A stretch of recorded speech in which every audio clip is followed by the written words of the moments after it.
Bueno, en el día de hoy me pilláis aquí en casa confinado, como ya sabréis, y os traigo una entrevista que a muchos de vosotros no os esperáis, y es una entrevista con Rodrigo Fáez. ¿Qué tal, Rodrigo? Hola, ¿qué tal, Aarón? ¿Cómo estás? Muy bien, listo para pasar un gran rato contigo. Para la gente que no lo conozcáis, Rodrigo Fáez es seguramente uno de los mejores periodistas deportivos de este país. ¿Qué tal, Rodrigo? ¿Cómo lo vas liado, no?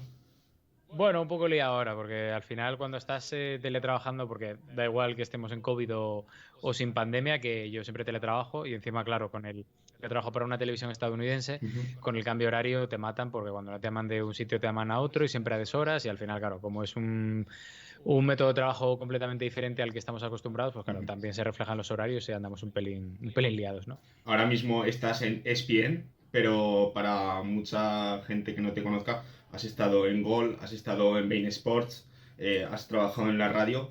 Para ti, ¿cuál fue el boom de tu carrera, de tu inicio? A ver, con boom como tal, no, o sea, no he sentido boom como tal en ese aspecto, ¿no? Porque para mí siempre ha sido una pasada cambiarme de Ujú. trabajo, cubrir nuevas experiencias y sobre todo el hecho de intentar vivir de lo que de verdad me gusta, ¿no? Que es contar historias, contar noticias, narrar, etcétera. Bueno, hacer un poco de periodismo o comunicación. Entonces, yo recuerdo con mucho cariño mi primer trabajo con 15 años en Televisión Centro, que era una televisión que ya desapareció muy local en un pueblecito de Asturias. Noto con mucha nostalgia mis prácticas en el Rincón del Vago cuando estaba en Salamanca, luego mi primera experiencia en la radio ahí en la cadena SER, luego la cadena SER en Gijón, que ya fueron palabras mayores, Punto Radio, el salto a Madrid, con Pedrerol, que es un salto complicado, y luego el paso a la tele, que al final, bueno, son fases y sobre todo siempre que he dado un paso de ese tipo, te da lo he dado, quiero decir, Ujú. por esa ilusión, ¿no? Y por esa gana de crecer y de mantener otro tipo de aventuras distintas a las que he hecho antes, ¿no? Para ti, ¿qué día o qué momento fue el día que marcó que dijo, yo voy a ser periodista, quiero dedicarme a esto? Mm, pues no lo sé, la verdad. Es algo que siempre llevé dentro, Ujú. porque al final, ya, y más hablando del periodismo deportivo, yo soy de Gijón, de Asturias, y allí, pues oye, el sueño de todo niño de Gijón es ser jugador del Sporting, y si no se puede, es alguien cercano al Sporting que pueda contar sus hazañas, ¿no? Entonces, bueno, sus hazañas entonces, ahora no tanto, pero bueno. Y, y entonces yo creo que fue aquel momento. Luego sí que es cierto que vas probando a ver si te gusta, a ver si es lo que esperabas. Y puede haber momentos puntuales, por ejemplo, cuando entré en la cadena SER de Salamanca a hacer prácticas todavía en carrera, cuando Ujú. entré en Gijón, que la primera vez que fui al Molinón fue un día muy importante en el sentido de decir, joder, hostia, esto es algo fuerte, que es lo que siempre he soñado. Y yo creo que esas dos, más seguramente alguno de los primeros líos que tuve con Pedrerol en Madrid, por comprobar in situ cómo era la Sí. experiencia del periodismo nacional, ¿no? Yo creo que fueron un poco esos tres momentos los que más me marcaron en el sentido, esto es lo que yo quiero hacer. Para la gente, hay gente que te conoce que no estará viendo el vídeo, hay gente que no, pero tú has podido entrevistar a jugadores como Cristiano Ronaldo, Sergio Ramos, a entrenadores de la talla de José Mourinho, pero ¿qué jugador o entrenador o incluso directivo ha sido el que más te ha marcado profesionalmente? A ver, jugador como tal, yo diría que, a ver, David Villa para mí es alguien muy importante en el sentido de que creo que es un tío que digamos, una carrera parecida a la mía, ¿no? Alguien que viene de un sitio que no es Madrid ni Barcelona y que de repente llega en lo suyo a lo más alto. David Villa creo que es alguien que además es un ejemplo para mí en el sentido de cómo fue como Ujú. deportista, cómo fue también y cómo es como persona. Pero yo qué sé, desde él hasta Guardiola, por ejemplo, que creo que es un tío que además es privilegiado a nivel táctico en lo suyo y que crea cosas muy interesantes, como nuevos caminos dentro de su sector. No sé, yo creo que a nivel de quedarme con alguien, quizá ahora mismo me quedaría con ellos, ¿no? Y sobre todo con un montón de historias también Ujú. anónimas o no tan conocidas, como yo que sé, las de Borja Iglesias, u otro tipo de jugadores, como yo que sé, Javi Fuego.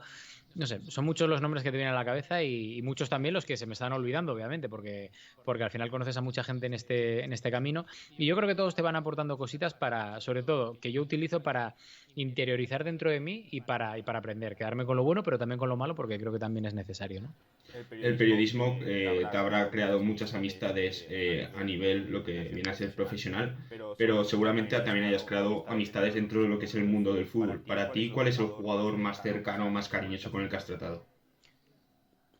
La verdad que muchos, porque, perdón, al final tienes tanto trato con ellos que sobre todo, si tú eres un tío normal, como yo me considero, vas manteniendo esa relación con los años, ¿no? Porque hay mucha gente que de repente dice, ostras, tú estás ahí arriba y en el momento que no estés, me voy. Hay periodistas y muchos que son así.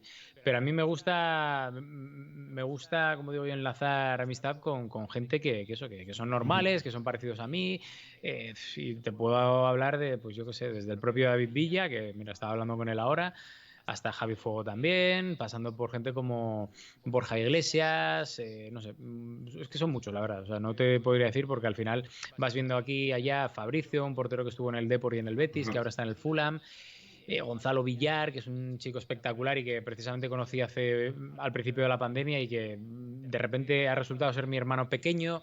No sé, son muchos los que vas viendo y sobre todo quedándote con el tema más personal, más allá de lo que es la importancia que tiene, ¿no? Porque yo siempre digo eso, o sea, mi mejor amigo es Jorge García Torre, que es un jugador del Sporting, que ahora está en el Llanera jugando y sigo yendo, y de hecho voy a ver más partidos ahora de Jorge que antes cuando estaba en segunda o en primera, ¿no? Y al final es eso, es cuestión de coger y de mantener la relación y sobre todo de hacer una relación que no sea profesional, sino personal para mantenerla con los años y ganar amistades, ¿no? Que para eso estamos aquí. Ahora la pandemia ha parado o ha ralentizado un poco lo que es el mundo fútbol y la forma de trabajar del periodista está siendo distinta, ¿no? Está siendo muy distinta, de hecho, muy distinta. La manera que estáis utilizando ahora para trabajar, sobre todo videollamadas, ya no, por culpa de la pandemia, ya no puedes hacer esos vlogs que subías a YouTube en grandes campos, en noches de Champions, noches de Europa. ¿Qué es lo que más echas de menos del mundo antes del COVID? Viajar y lo digo abiertamente porque al final yo he pasado unos meses complicados precisamente con el tema de YouTube porque claro, yo como tú bien sabes pues estoy acostumbrado a viajar, a hacer mis vlogs, a ir a partidos de Champions o partidos que no tienen nada que ver con la Champions pero bloguearlos y a mí eso me mata bastante porque entiendo que mi apuesta por el entorno YouTube fue digamos, una apuesta que para hacer algo distinto y de calidad y ahora no lo puedo hacer. Y eso que no me puedo quejar de nada porque las estadísticas a nivel de audiencia han sido incluso mejores. Sí. Porque he tirado hacia otros campos que son un poco más comerciales y que son más de posicionamiento en YouTube como pues los fichajes. En época de fichajes he tirado mucho de fichajes porque creo que también era interesante contar en el día a día cuál era mi información. Pero también es cierto que no es lo que me gusta 100% porque de eso ya me ocupo en ESPN. Y al final hacer lo mismo que hago en ESPN en mi canal personal pues es un poco extraño. Entonces ahí a lo que me dediqué básicamente es eso, a intentar buscar otro tipo de caminos de creación de contenido, pero sobre todo echando de menos los viajes que ya poco a poco alguno va saliendo, pero no como te gustaría a ti, porque obviamente ahora yo puedo viajar por trabajo, pero no es lo mismo ir a un partido en el que no hay nadie, no hay afición, que es la base de todo, no hay aficionados, no hay salseo, no hay historias que contar, y para contar 14 veces lo pobre que es el fútbol sin público, pues estoy prefiriendo de momento ahorrar un poco y mantener ese tipo de contenidos, ¿no? Hasta que se pueda lograr otra vez la normalidad, si es que algún día se puede. Lo viviste principalmente, ¿no?, en esa fase final de Champions, una fase final de Champions muy triste, pero este año hay Eurocopa.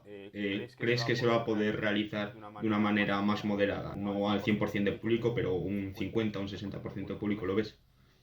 Ojalá, ojalá. Yo no acabo de verlo, ¿eh? No acabo de verlo porque al final, primero la UEFA tiene que acabar de confirmar si es en una sede, en dos, o si lo mantiene como estaba hasta ahora. Y luego a partir de ahí habrá que ver porque depende de cada país. Yo creo que algo de afición entrará, pero claro, es que no va a ser lo mismo. O sea, yo he estado en 2 mundiales, he estado en la Eurocopa de Francia y al final ves el ambiente que hay, ves la camaradería, el buen rollo, la gente abrazándose, bebiendo gente de otros países, de otras civilizaciones juntándose y eso ahora mismo es imposible. Entonces, hasta que no esté la gente vacunada 100%, yo creo que no va a ser lo mismo. Y lo peor es que creo que vamos a tardar mucho en ver un poco algo parecido, ¿no? Tu torneo internacional a lo mejor pondrías como fecha Qatar 2022 para ver un mundial parecido al que fue el último, el de Rusia en 2018. Yo creo que sí, lo que pasa es que también es un mundial trampa, porque va a ser en invierno, la gente a ver cómo está para viajar, Qatar tampoco es que sea un destino precisamente muy apetecible, Sí. y tengo muchas dudas en ese mundial, porque al final yo siento que cuando el árbitro dio el pitido final y Francia levanta la Copa del Mundo en en Rusia dije, ostras, estoy viendo algo histórico porque me da la sensación de que hasta que no llegue el siguiente mundial, que no me acuerdo si era México, Sí, México, Estados Estados Unidos. Unidos, Eso es. creo que hasta ese mundial no voy a ver un mundial 100% como tiene que ser. Porque es que lo de Qatar a mí me parece tan artificial todo que igual luego voy y me callan la boca y es una auténtica pasada, ¿eh? Pero ya solo el hecho de ser pocas sedes, en invierno, ser algo distinto, Claro. mucho calor, mucho aire acondicionado, es todo, no sé, lo veo tan plato de televisión que creo que va a ser complicado igualar a los dos mundiales en los que he estado, que al final son Rusia, que fue espectacular, y Brasil, que imagínate, ¿no? Muy brutal, pero también has estado cubriendo partidos a pie de campo, a no pie de campo, y has visitado campos míticos de la historia del fútbol, como puede ser Anfield, el Borussia Park, el Allianz Arena. ¿Con cuál te quedas de ellos? A ver, siempre me quedo con Anfield y el Westfalen Stadium del Borussia, ¿no?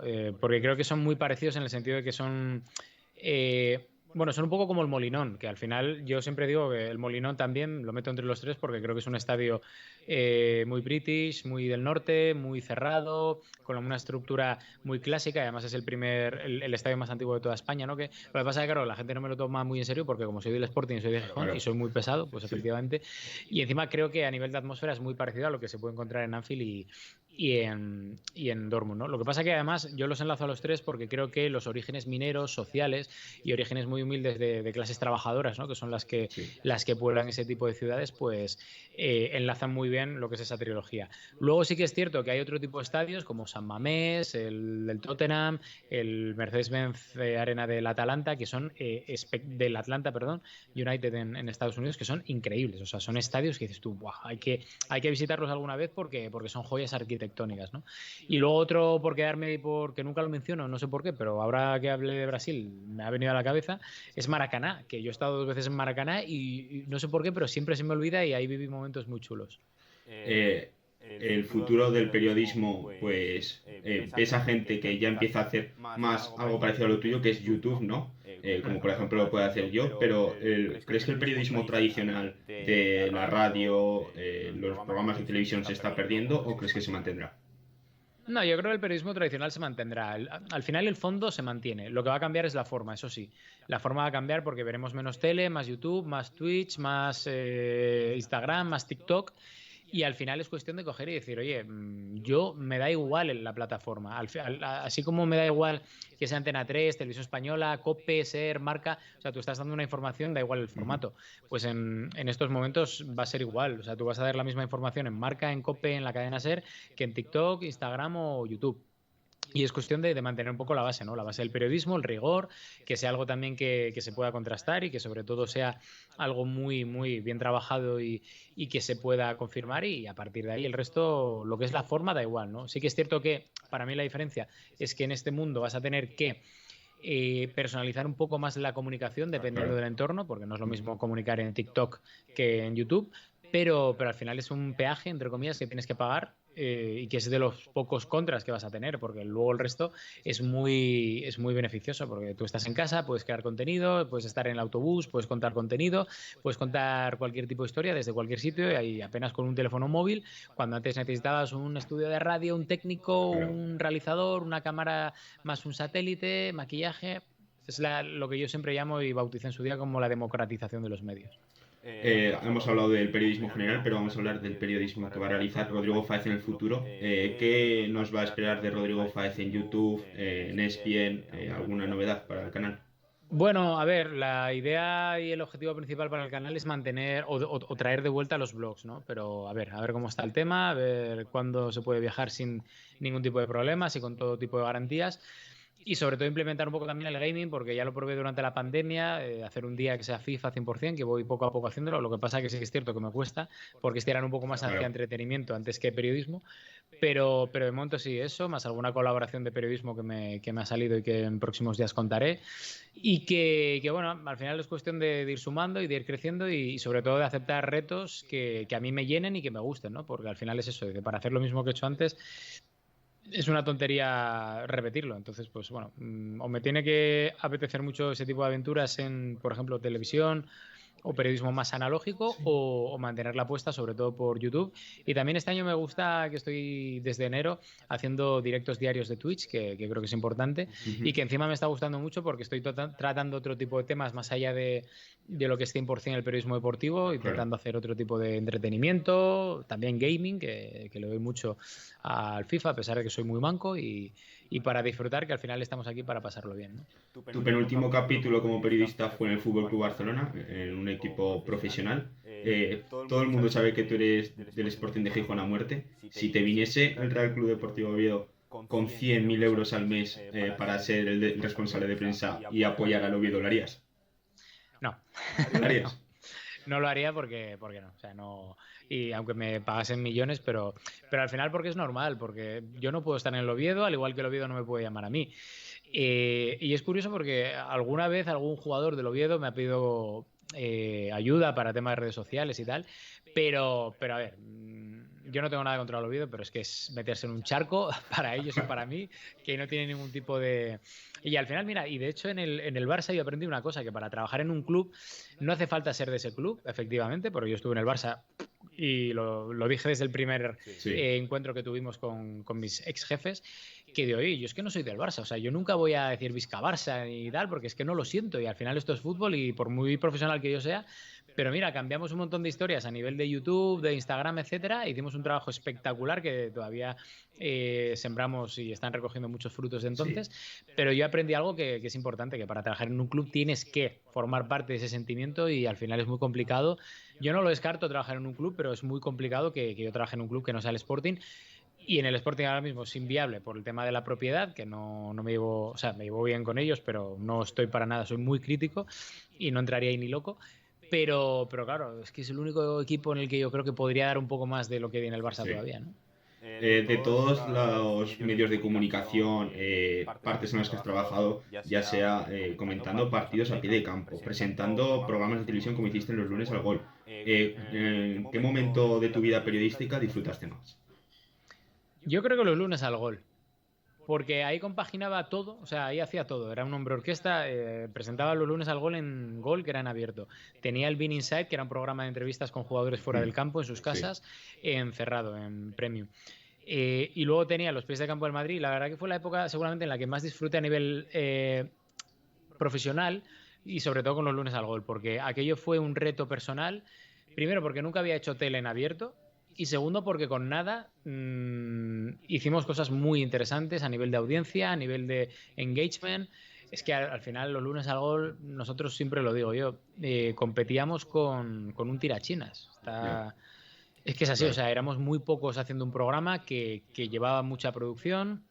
Y al final éramos Carlos Cecilia, los contertulios y poco más, porque salvo 2 o 3 redactores que de vez en cuando teníamos, pero lo normal era tener un par de ellos y gracias, y el resto era competir contra otros programas incluso de la misma cadena que tenían 15, 20 redactores solo para ellos, mientras que los nuestros tenían que hacer colas para Directo Gol, para otro programa, luego un no sé qué, luego un directo, y luego ya cuando acababan nos venían a nosotros. Y aún así hicimos muchas veces más de 250.000 espectadores, que era una barbaridad, y ganamos en muchos tramos cuando coincidíamos al chiringuito.